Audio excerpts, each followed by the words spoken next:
আসসালামু আলাইকুম। শেখ হাসিনা অবৈধ, শেখ হাসিনা অবৈধ, শেখ হাসিনা অবৈধ। তিনি অবৈধভাবে নির্বাচন করছেন, তিনি একতরফা নির্বাচন করছেন, তিনি জোর জুলুম করিয়া রাষ্ট্রের জনগণকে জিম্মি করিয়া তিনি ক্ষমতায় রইছেন।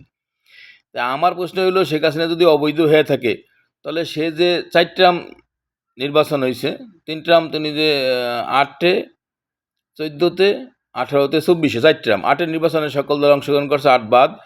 বাকি যে ৩ ট্রাম তিনি জোর জবরদস্তি করিয়া একতরফা নির্বাচন করে ক্ষমতা দখল করিয়া রইছে। বাংলাদেশের সকল জনগণ, সকল দল বলছে তিনি অবৈধ, অবৈধ, অবৈধ। তাহলে এখন ১৩-১০ জাতীয় নির্বাচন কেমনে হয়?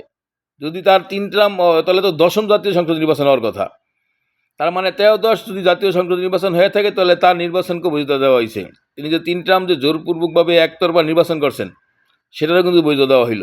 এটা আমার ছোট্ট মনের ছোট্ট প্রশ্ন, ছোট্ট ব্রেন্ডের ছোট্ট কথা।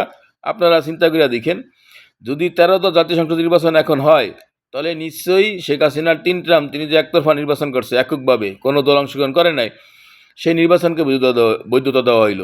আর যদি তার ৩ ট্রামকে বৈধতা দেওয়া না হয়, তাহলে তো ১০ম জাতীয় সংসদ নির্বাচন হওয়ার কথা।